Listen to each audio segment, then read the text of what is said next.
Right, here we go. We're on. Let's go. Axe. It's been a while. It's been too long. I'm excited to be here. Every time we talk, we have a great time. We talk about so much stuff. We give the people what they want. Yeah. You know what? Now that I got you on, now that I'm thinking about this, if I go into my podcast app, one of the top listens, I guess, on the podcast, one of the top, let's see. Where is it? 93, number 2.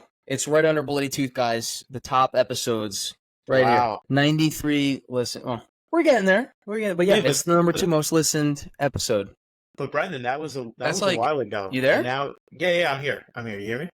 That was a while ago. There it goes. Yeah. And now you've accumulated a good amount of followers since then. So I maybe this will break the record. The thing too, though, is that people go back 3 years ago when we recorded that, man. Yeah. So people find out. Cool. This is like part 2 to 3, I guess. All right. So let's break it down. So Brandon Axelrod, 3 now, Stony Brook Dental School from Cornell. You were at Cornell when we had our first conversation. I was in very early stages of the podcast. This is now, let's record some of the conversations you have over time. And now this is kind of like part 2, part 3, where now you're in dental school. And now you finally crushed the CBSE. You followed all the things. And now we could take, in real time, everything I've recommended to you. You know how you crushed it now. And now we could break it down and go from there. I mean, this is going to be one of the most influential and helpful episodes, I think, to people getting into dental school, into applying for a specialty, because oral surgery is notoriously the most challenging specialty to get into. Although ortho is extremely competitive as well. They don't have an exam that you literally have to kind of chop your nuts off to focus. I would say that's, so they have the GRE, right? But from what my friends are doing, you need 2 to 3 month window. Of course you can study a longer period of time, but for ortho, I'm hearing you need about the 50th percentile on the GRE. So you have to remember that all students across all different sorts of graduate programs, they could be, entomology, studying insects. They could be doing this, that, you have to, the GRE is sort of like you hit the 50th percentile and then you're good, because they're not looking to evaluate your score based on, it's not like an English PhD where they need you to score 100%, 100th percentile on the writing, for example. But I would say the CBSE has a similar metric in that you need above, the golden zone. I'm hearing from many, many different people. And for you, it was very similar as well. As if, ideal is in that 70 range raw score, EPC. And we'll talk about all of this, of course. But and there are cases where people do get the interviews. And as you know, you're part of a residency where, you see the scores that come by. And I'm sure there are people, numbers all over the place. But yeah, that's where we're at with CBSE versus GRE. But I agree, CBSE is a whole other beast because you froze. You froze. No, I'm here. Oh no. All good. Okay. There we go. CBSE is a whole other beast because you're learning new. We got to upgrade. What do you like, hacking into your neighbor's Wi-Fi? Yeah, what's going on over here? I don't know what's going on over here, to be honest with you. He's like, how did he know? What the hell happened? Is it really bad? So I've had fuzzy before. That's just because Riverside's like a separate podcast platform where our data goes there. But you're like, the feedback that I'm getting from your recording, it keeps freezing. I don't know if you're like too far from your router, or you're just like you talk about Wi-Fi going on. What's going on. Listen, we'll keep going, and if we cut out, we'll go over what was missed. It's fine because the upload is going to be just fine. So wait, let's actually, that's a great point. Let's start right there. What is EPC? They didn't have this when I took the CBSE. When I took it, they had the regular converted score, where it's like 70 whatnot. And there was also the med school based exam, where it was 3 numbers, and the median was like 190. That sounds right. I don't know, but there was the bell curve, and it showed you this 3-digit number. What's EPC? What are these conversions they have? Again, this stuff is not very easily understandable. It's not really, publicized. It's out there for anyone to see. And when you talk to various residents in different places, they're all familiar with it. But the issue comes with. Oh, you there? Okay. The issue comes with how residency programs, which scores they're using to evaluate you and your candidacy. And I'm very early now in this process, but I'm going off of essentially what I'm hearing from others. But the 3-digit score correlates with the 3-digit score correlates with the older score. So like that's, 10 years ago or so. And this is now in 2024. That is what students and med students traditionally would use to apply. And then the step one exam when pass fail for all of the U.S. medical schools. After that point, to my understanding, the CBSE was still around, and it's always been a marker for your readiness for the step exam. So it's an abridged step one exam where it's less questions, but it's the same content. I want to make sure that you're still hearing me, okay? Okay. And one way or another, once the step one went pass fail, they then changed the grading to a 2-digit score. So there are conversions that exist from the 3-digit to an older 2-digit score. Because now in 2024, and as of 2 or 3 years ago, there's a newer scale because the score report, instead of reporting a 3-digit number, now reports a 2-digit number. So you have to think, how can program directors now think about a 3-digit? Now there's like a new 2-digit.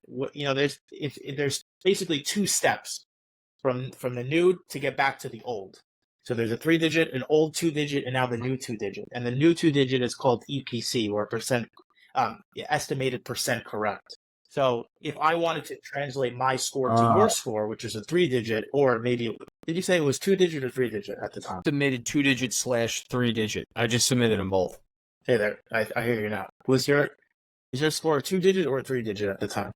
Gave it in 3 digits, and then I converted it, but then I just did one / the other on my resume and application. So I could now go back and get a 3-digit number if I wanted to, but you need 2 conversion tables that are on Student Doctor Network. You can find these things, but that's the rundown. It's very confusing, and so it doesn't help when you're applying because they say you need a 70, but like, does that mean old 70, new 70? There's some ambiguity with that. Gotcha. Is there any way you could go closer to your router? I just want to see if that would work. I mean, so the thing is, I live with people from dental school, and they're all probably in the living room. Let me see if I change my I could change my Wi-Fi over to my phone, my 4G or 5G, whatever I got here. I'm a little weary about that. Even if like it turn your get your laptop as closest to the router in your room as possible, that those few extra feet might do something. Because I got you most of the time. Okay, cut out every so often. Do it. All right, we're by the door. It'd be okay. Does this get it? Any better? Same now. Maybe it'll get better. Okay, let's great. So let's continue. So that's the scoring breakdown, which is very new and confusing, but so that's great. So the 3-digit score to the 2, which is the old 2, and then you have the new 2, which is the EPC. Did you hear any of that? No. If I could take my video off. You can see if that works, because that'll save some of the bandwidth. Okay, let's give that a shot. Yeah, you're still a little grainy on my screen, but the video is going to be grainy. It's just, but the gaps where one of us can't hear the other for a long time. That's okay. I've never had that before. Well, let's continue with this. Okay, I'll just look at my dark circles around my eyes in this video. Anyway, all right. Next is let's get into CBSE prep. Right. Let's talk about the timeline. So ultimately, you got to remember that when you're applying to an oral surgery residency program, or any residency program for that matter, it starts at the end of your D3 year, and then you submit your applications, hopefully by around that September, October time, preferably by October, I hope. Preferably by mid-September. I submitted everything on September 1st, and everything was fine. Probably by October is good. But for oral surgery, you want to get in as early as possible without compromising your application for whatever purposes, whether it may be getting in more externships or submitting another test score, if you will. So that being said, interviews come in fall of D4 year. But the bottom line is you really have, 2, 4, you have 6 full chances or it's for the CBSE chances.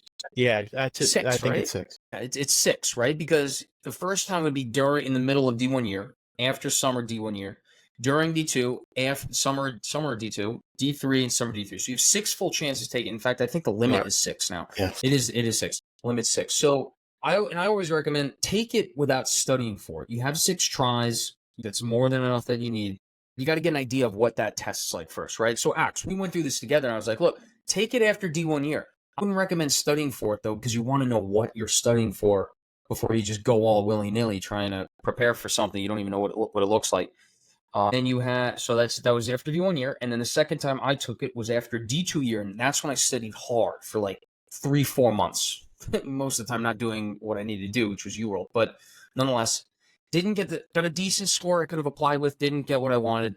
Took it again, winter of D3 year. So what you just took now, and you crushed it. That's when I got it. Still didn't get the score I wanted, got what I needed though, applied, everything was fine. So, Axe, now let's flip the script. I want to hear, that was my recommendation to you. That's what I did. Let's go into yours. Absolutely. You know what I mean? So, just so everyone knows, Brendan was my number one resource when it came to strategy and planning. Because, going into this test, you usually need to know that you're really interested in oral surgery. It's hard to study for this exam if you're not fully, if you're not fully in the water, in a sense, you can dip your toes in D1, but if you're not fully committed mentally, it's a really hard test to stay locked in for.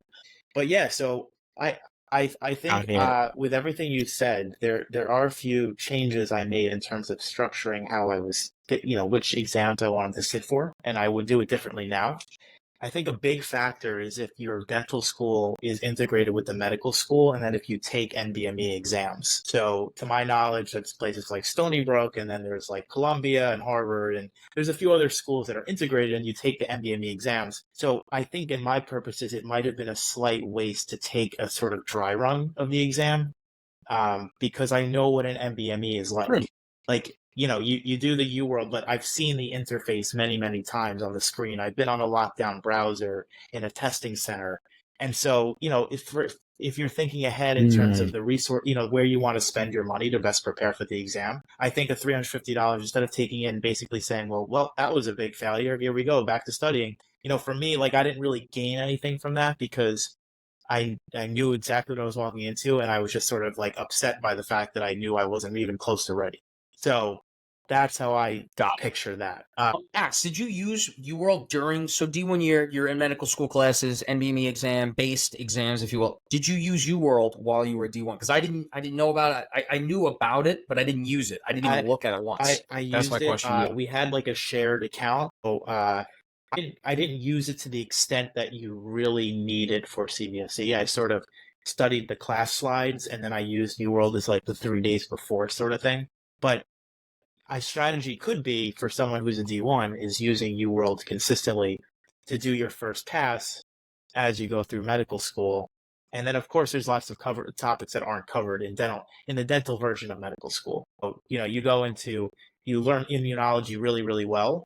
But then the thing is, you don't learn the cardiac physiology and EKGs as well as you need to for CBSE. Yes, you get like a basic overview, of course, but this is a strategy that you can consider. But to answer your question, yes, I use UWorld. I was familiar with that interface too, and that takes a bit of adjusting because these questions are like second or third order questions where they sort of give you a vignette, and then they're not just asking you, oh, what drug do you use for this disease? It's like, first of all, they won't even tell you the disease they're talking about, and then they'll say, what is the mechanism of the drug you would use to treat it? So you need to know two things to get the answer right, and you're very familiar with this, of course. Yeah, and so one thing to touch on. So yeah, you were using the world during that time because you did have NBME based exams at Stony Brook. Exactly what you said. Columbia, I think even UConn has it a bit too. Some of these Ivy League schools, UPenn, I think, is combined for at least several months, like Stony Brook is. Yeah, so that is big. I see what you mean. If your school is based on that, yeah, then why not? Why do it? But then you could also make the argument, then why wouldn't you utilize that opportunity to take that after D1 year? Hey, look, bottom line, you got the score you needed. Oh, that's one last thing I wanted to touch on. A lot of what I'm taking is from my experience, what I learned, but even more than that, Axe, I mean, and you probably know this by now, I've literally mentored hundreds of students, and many of which have gotten into oral surgery by now. And I asked them, hey, what worked for you? What didn't work for you? Even my run, I got everything I got from Ian. He got a 98 on the CBSE that year. Ian Lynn, he's at UConn OMFS now.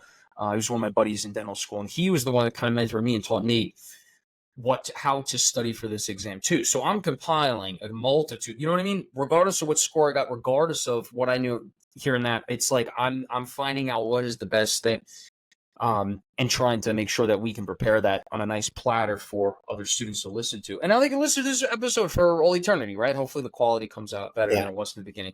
Now, next thing.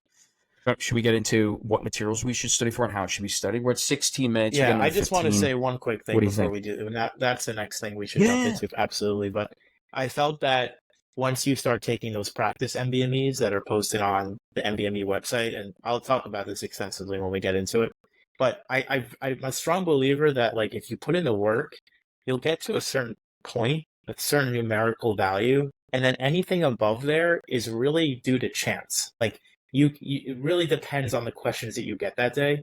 Like, let's say, the reproductive system is not your number one, but like, you're at the end of the day, we're all dentists and, there are certain things that we might resonate with a little bit more, and the reproductive system is not yet. You mean as you don't know how to deliver babies? What you don't know the funguses of the toe? Not, too prepared to step in and do a C-section for anyone anytime soon.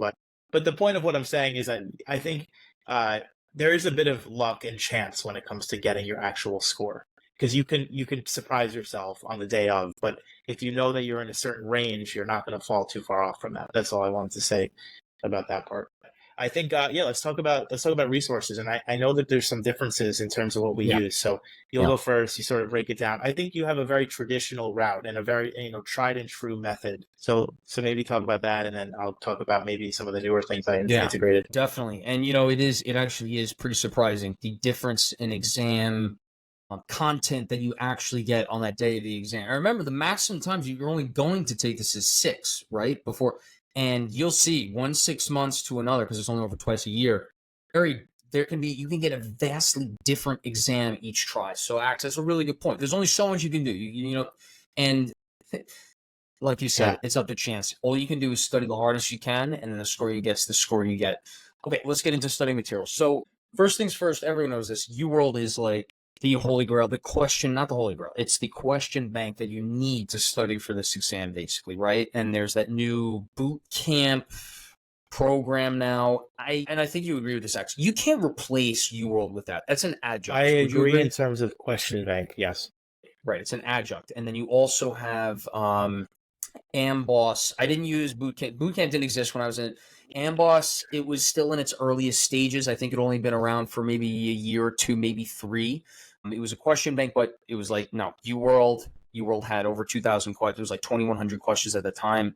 It was like, get through that twice and you're about good to go. So the holy Bible for studying for that exam is the step 1. It's stage. First aid for the USMLE step 1. I got it right over there, so I'm looking at it. It's like a red, blue, and yellow book. And that's kind of got all the information compiled, really condensed, all the high yield info. So there's UWorld question bank, right? And that's going to kind of lay out the structure for the studying structure. And we'll go into that first. Let's just go into resources first, right? So we could kind of ask the back and forth. First aid USMLE, UWorld question bank, Pathoma for pathology. And I didn't get to boards and beyond, but I do recommend doing boards and beyond.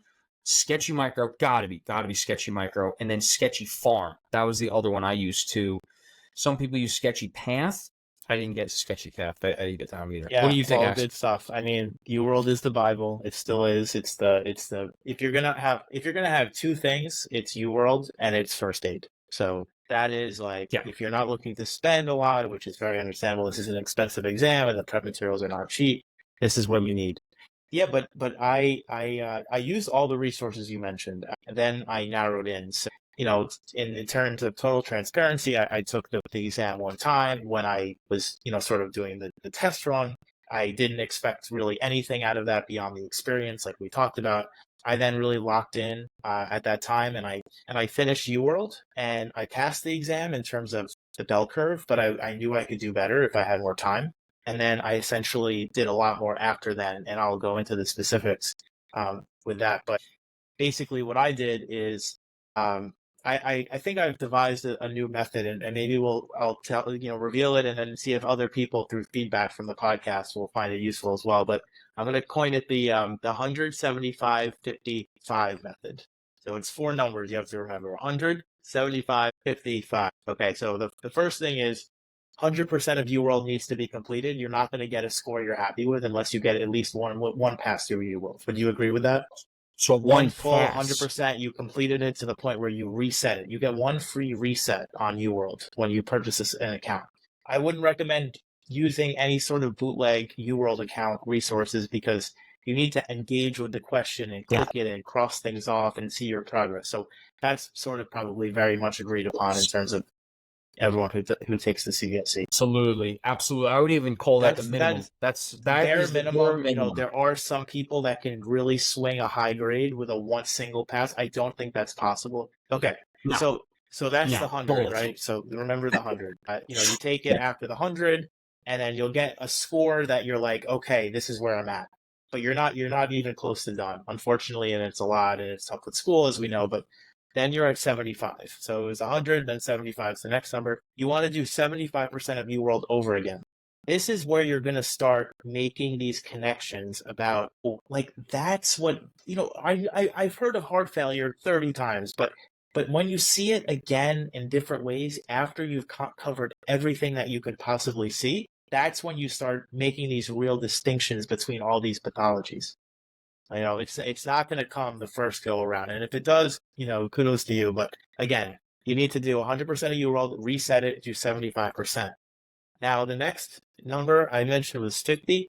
So you want to do 50% of AMBOSS. Reason being, the next 25% of UWorld that you had remaining, you're going to start remembering things. You're sort of like, I think, inflating your scores in a sense over the course of doing UWorld a second time. You know, you're not really going to remember every question and every vignette, but you might remember a diagram and it's sort of an arrow to an odd structure, and then you kind of know what they're talking about. Or, you know, I think you need to be seeing the new content all the time and not get and just briefly, sometimes you do need to inflate those scores a little bit to keep you motivated. You know, it's like Christmas time, you're studying for these. It's like 2 weeks later or whatever. I get that. It's like my first 75 on UWorld, yeah, you know. So, but yeah, keep going. No, no, I do get that. And listen, the confident, you need to have these confidence boosts because it's sort of like just constant misery sometimes. You just think you do so well on a block and you get a 45 and you're like, oh, yeah, here we go again. Like, I know nothing. All right, so exactly. So then you do 50% of AMBOSS with the purpose of, now I'm going to see the same concepts presented differently. You know, you really learn a lot when you're like, I didn't even know that nephrotic syndromes can present like that, for example. And then that's what AMBOSS is good for. AMBOSS is not a good resource for a learning phase. I think it's meant for students who have learned it. They've done they did the preclinicals. They're med students, right? They did preclinicals, and they go to do their clinical whatever. What's it called? They're all on their various services and whatnot. And, you know, they're getting information reinforced in so many different ways and all different angles. That's why AMBOSS is really meant for, okay, now I've gone through everything. So you need to do that after UWorld. And then we've done 100, we've done 75% of UWorld again. Then we did 50% of AMBOSS. And the last thing is 5. You want to leave 5 weeks for NBMEs. That's what I did. I think if you can knock out 4 NBMEs over the course of those 5 weeks, I think you're in a really good spot, and I think you're going to get the score you want. Interesting. I thought the NBMEs were just so much easier than UWorld. Well, did you have that too? They should be if you've put in the work, and I think that'll be your confidence boost because you'll feel as if they're easier because you've done so many questions. UWorld is like 3,500 questions. AMBOSS is like 3,000 something, I think. You know, you've done thousands of questions. You know, when you get to these NBMEs, sometimes you're automatic and you're like, oh my God, wait, was I supposed to think about this more? And it's actually, no, they're not trying to trick you. Like the answer is what the answer is. And the whole point of board exams is that, like, these are non-controversial answers. Like, there's really only one answer.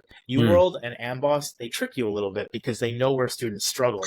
So they'll make you pick between these things that are very similar. The NBME is not like that if you put in the work and can kind of sift through these things. I like that. Now, you in the 175, 50, I'm going to use this too. I'll make sure I shout you out for it.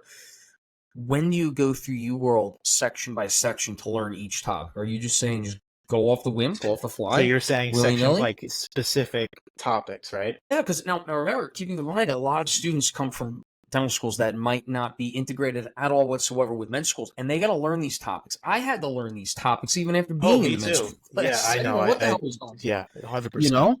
Like, you need to learn it at some point. I think the best way to learn it is to actually go through section by section, topic by topic, learning it via Pathoma, Ors and Beyond, First Aid, of course, Sketchy Micro, sketchy farm. After the pathology, now you got to learn the pharmacology to reverse these things and to treat them.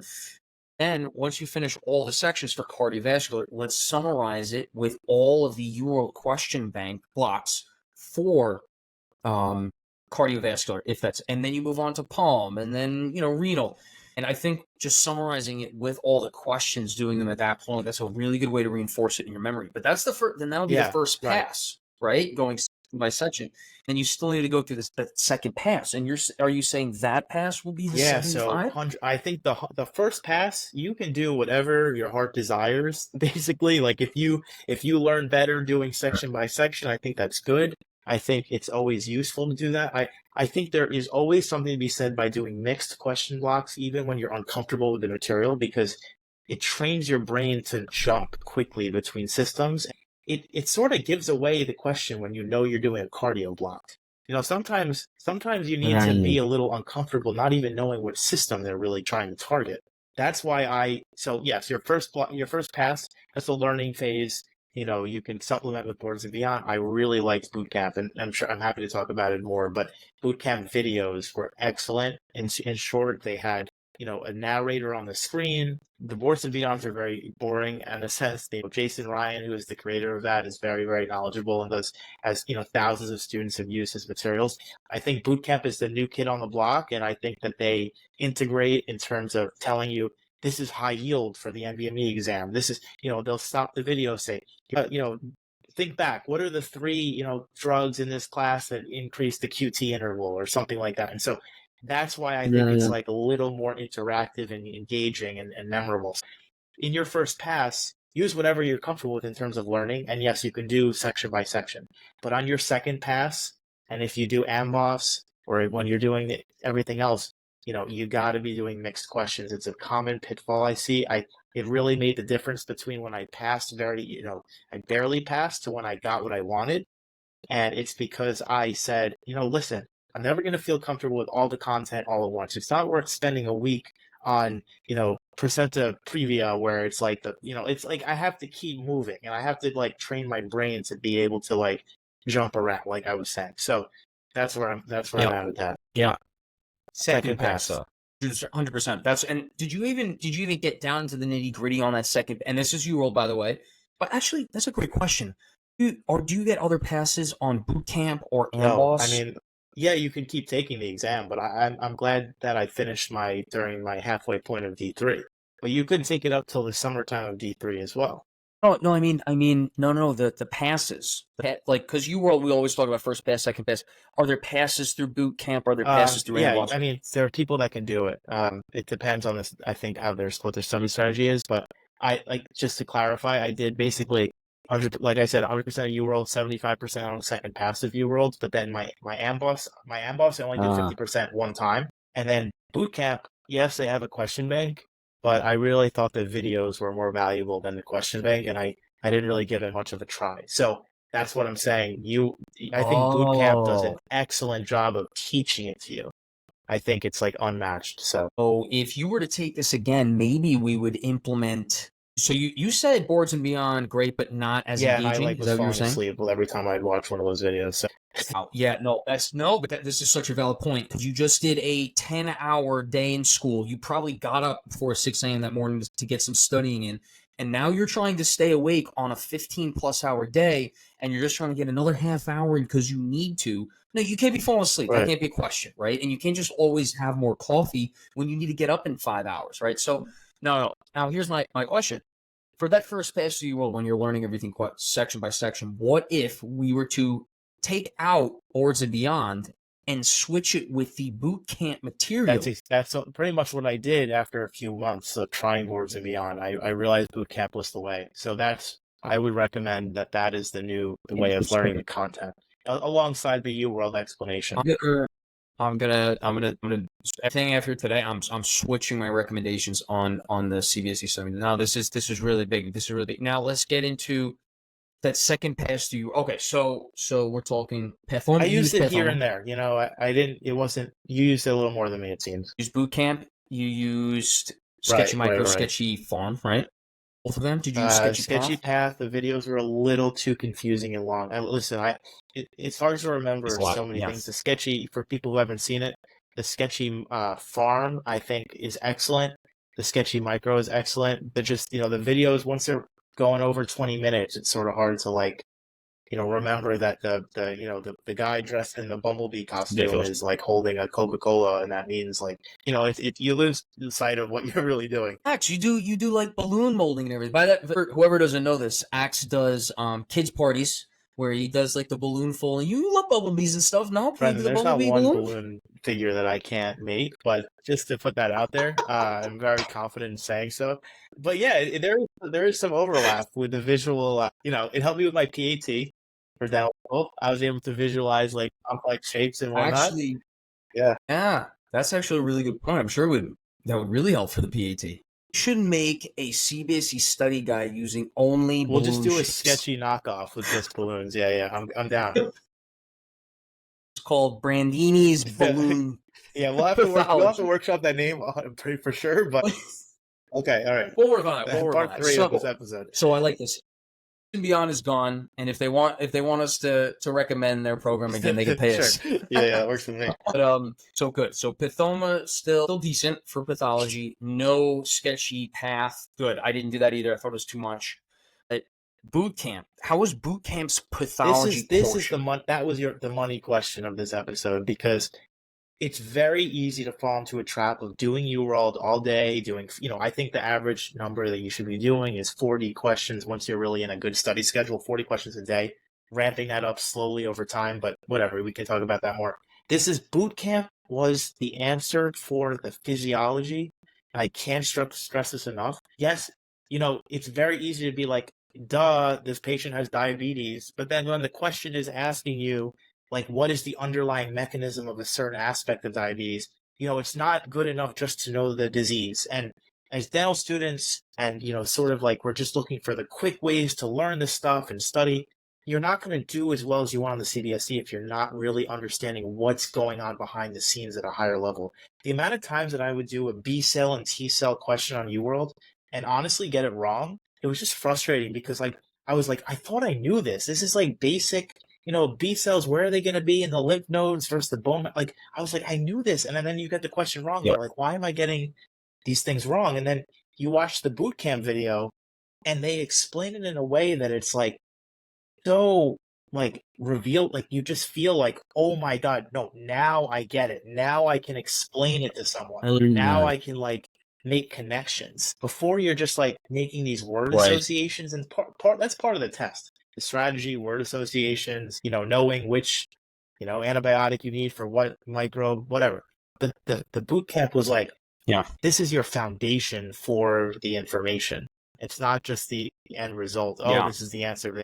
They have some disease. But you see what I'm saying? Yes, I do. That was Pathoma for me. So if you're saying boot camps, and I could see a program being better than Pathoma. You know what I mean? Pathoma was just like the first.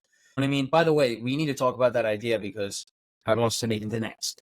I have an idea. Speaking of Ian, we'll discuss that. We'll discuss that later date. Because there's a lot more coming with, especially standardized exams and such, to ensure, it's like, we need more study materials, because there's so many exams, and unfortunately I don't see them. I think we're only going to have more standardized exams over the next 50 years, honestly, as things get more and more specialized on the right ear versus both ears, like stuff like that. But anyway, nonetheless, so let's get back into, so that's huge.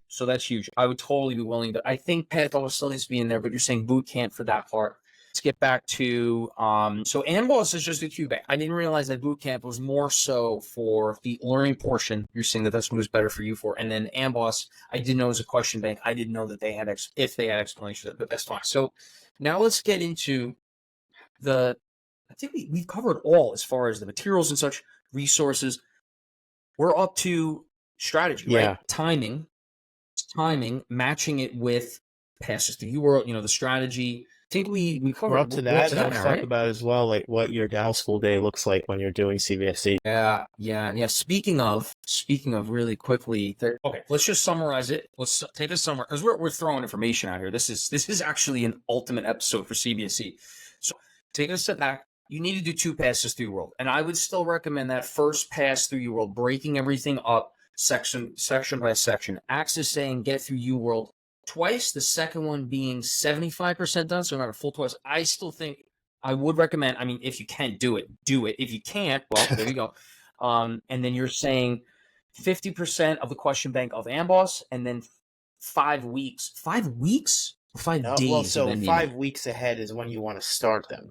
So you can integrate. So this 5 weeks. is So what you're saying this is what it a month and a looks like, week, because NBME? each exam you need to sit down for 5 hours. You want to simulate the exam. You don't want to get to the CBSE and be like, "Oh, I'm tired." Like, you don't want that to be the factor as to why you're doing poorly. You want it to be the questions are hard. So anyway, so you do an NBME on Saturday or Sunday, and you give yourself each. There's 4 blocks of 50 questions. So you do a 50 question review Monday through Thursday, and then on Friday you hit some incorrect questions on your question bank of choice. You like reviews as topic that you are uncomfortable. Your Friday night, 5 weeks out from a test, unfortunately you're not going to be going out to the city and like being, you got to make these sacrifices, and I'm sure everyone listening is ready to do those things.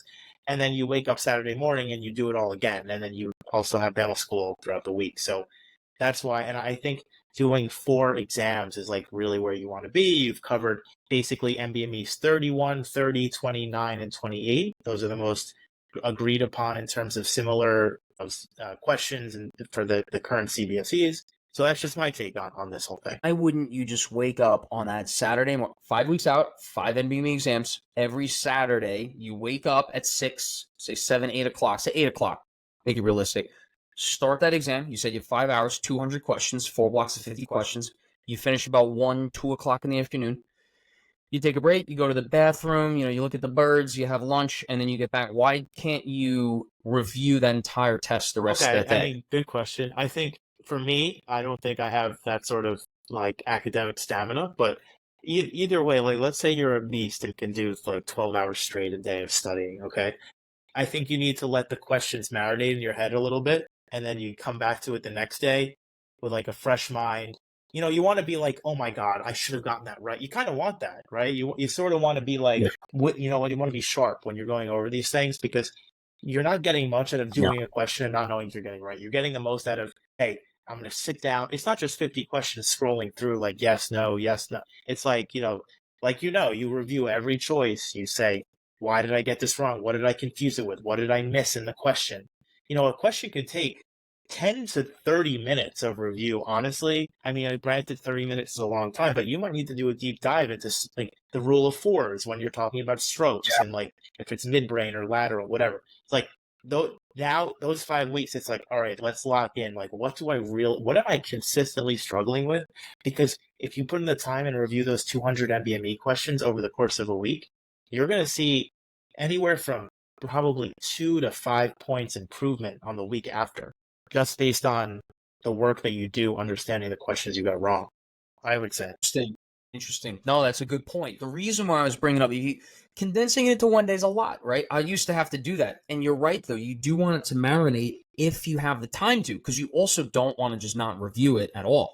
And the way I always thought was, because look, if you're doing 50 questions a day reviewing throughout the week, that's cutting into other studying things you need to do throughout that week. That's why, I don't know, that's why I'm bringing up maybe not that same day, but maybe that's what you do the first thing the next day on Sunday morning. That could be I don't doable. know. Listen, you could definitely do the whole thing at review in a day or two. I think that's doable. For me, it just, my day looked like waking up super early, sometimes getting up at 4:30, like not even exaggerating, so like that's just the way I am. Like I'd rather wake up that early than stay up that much later at night, personally. And so, Gotcha. I'd go to bed at 9. It's not like I was like staying up like till 2 and then doing that, of course. But and then so then I would just review those questions, those last 5 weeks, and then I would also try to, if I had energy after dental school, I would then hit some questions on the question bank. Like at the end of the day, what do you want to say? I wanted to say personally, I did as many questions as physically possible, and that I was always challenged, and I always like. It's too easy to sit back and watch Course and Beyond or boot camp videos. Like, yeah, it's needed, but I think when you're so close to the exam, you want to be like hustling. You got to be doing those questions. Of course. Oh, you gotta hustle. And like you said, the closer you get to the exam, you need to start prepping your strategy, your attention span, and your body, waking up at the right hours to take that exam on test day. So now so first pass, learning the material section by section is what I recommend. Get Words of Beyond. They can figure their stuff out and get back into 2024. But pathology, I would still recommend for pathology, where we're talking boot camp, also pathology, physiology, and such. Micro sketchy farm. Everything into first aid, of course, right? And then UWorld to summarize it up and reinforce that learning with questions to make sure for reinforcement. Now we're entering second pass. You're saying do 75% of UWorld on that second pass. I would say try and go for all of it if you can, right? And then you're saying 50% of AMBOSS. I mean, that just sounds great to me. I mean, again, that's if you can't get the whole thing in. And then the last 5 weeks, then NBMEs. I like that. I think more studying could be done somewhere along the way there, but that's great. Now, second pass to UWorld. Do you remember when I had recommended to you the first, say you're getting up on a Saturday. I used to do 4 to 5 blocks on a Saturday. It's just how I thought I had to get that studying in before the exam. First block when you wake up in the morning, or even on a weekday, I would get up at like 5:30. By 6, I'm taking the first block. Timed, not tutored, timed mode. Do that all in an hour. By 7 a.m., you're done. Quick, maybe shower, breakfast, whatever. Head off because then you have class at 8, 8 to 10, clinic 10 to 1. 1 to 2 in the afternoon was lunchtime. That's when I would review that block as much as I could. 2 to 5 is clinic. Maybe you could squeak out of there a little bit early, get over to the library, or I went to Panera Bread. At Panera, sit down, immediately and as quickly as possible, finish reviewing that block from the morning and then get right into the second block. Now, this is where it comes into different. I wouldn't do another timed block. I would do tutor mode. And for those of you listening that don't know the difference between timed and tutor, timed is when it's a timed test. Tutor is when it's not timed. It can be timed. That's not necessarily. It's not necessarily timed, but it's actually you take a question and then you review it immediately after. The rest of the day or night, I would recommend, because it worked for me, because the attention span acts exactly what you're talking about. Do the question and then review it immediately after so you know why you got it wrong and just clarify what you were confused about. Right? Now, let me go back to you. Did you do this strategy? What strategy did you use for your second pass through UWorld? That's 75% of UWorld the second time going through. The second time I went through it, it was fully tutor mode. I didn't feel that timing personally was ever something I was worried about. The NBME questions are designed so that students spend anywhere from 60 to like 90 seconds on a question. And sometimes it's point blank. Sometimes it's like, what is, they have this issue, they give you a brainstem and they point to different things and they're saying, which structure are we talking about? So those are questions that you could make up time for. So when there's the questions that present, 10 lab values and you have to go through, one strategy is always learning the lab values and knowing them cold, but that's not always possible with some of the lesser seen, like, whatever. So I personally, timing wasn't an issue. So I just felt if I only had, if I'm going hour for hour in terms of productivity, I'd rather say that I did 15 questions and reviewed and know why I got them wrong, as opposed to doing 40 questions that I don't know if I got them right or wrong. And granted, there's so many ways to look at this. I think your method is very, very good. I think it keeps you sort of on the right time frame moving across the entire exam. And I like that you switched it to tutor mode later in the day. I think that's great. But this is a preference, and I think it's all based on there's no wrong way. And people need to know everyone's preference, right? Because maybe you're going to align with one more than the other. Absolutely. 100%. Okay. Excellent. And then 5 weeks out, NBMEs. I like that. Although I would probably try and keep the NBME just to Saturday, maybe spilling into Sunday for the marinating in the subconscious while you're sleeping at night, Saturday night.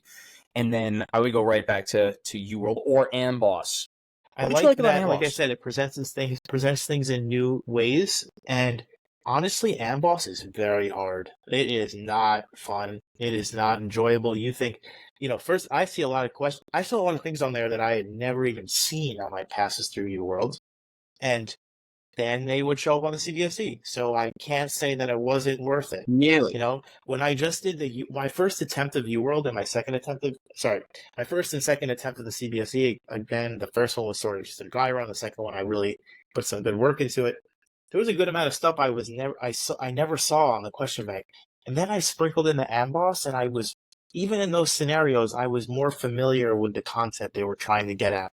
So I don't know, if this is something that's consistent across exams or what, but I just felt like AMBOSS trained my brain in a different way. And to add on to that, there's another resource that is sort of interesting. It's an audio question bank.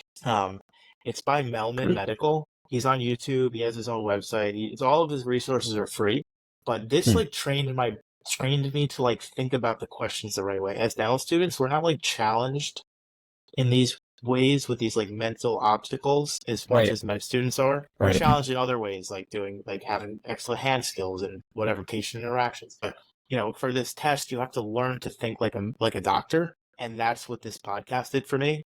Because he would read a question that he came up with, and he has like years and years of experience doing this, and he would go through each answer as to why it's wrong and how do you know it's wrong. And I think this was something I did in the car, in the shower. I would put my phone up on my little ledge by the window in the shower, and I would like play this guy, his YouTube videos, and they're anywhere from like 3 to 10 minutes. So that's something else. That I think was important as well. And I sorry for mentioning it so late, but it's good that I did. Pretty good. No, but again, it's like kind of an adjunct. Right. It's not your main resource. No, by no means is your main resource. Yeah, well, we're approaching. We hit everything on this, right? And then last but not least, like you can always take that test one last go through, even when you're applying in that summer. The only thing that I would want you to consider, though, if you're thinking about it in that it's like July, August. After D3, you're right before you start your 4th year, and your application is in, or it's about to be in because you're waiting on that test to be done. The one thing is, then might interfere with. It's going to conflict with externships. That's where I'm getting to. But hey, like if you need to take it, you got to take it again. If you don't, I would focus on those externships. Get a good externship trail on there, and go from there. So yeah, we're at 50 minutes now, man. This is by far the ultimate CBSE study. I'm going to call it the CBSE dissecting the CBSE with axe. Okay. I'm going to call it on the YouTube title. I approve That's of that. what I'm going to do. For sure. 50-minute dissection of the CBSE. We're going to do that. That's what I'll put in there. Hopefully it helps some people out there, and this will be great. You want me to, because you wanted to talk about your next steps in the application process. You want me to clip it now? And we can sort of go into that, I think, once you finish this up. So let's do it. I mean, that's everything. I usually just... And the last thing is, I'm sure you'll put in the bio, yourself, me, and you are always willing to answer questions. So you'll put my like Instagram in there, and yours is always. So anything that you guys have, feel free to reach out. And yeah, that's about it. I think we touched on everything. We certainly did that. This was a good one. That's it. I'll end it now, and then let me call you so this I'm just gonna FaceTime cool down a little bit. Sure. Yeah. All right.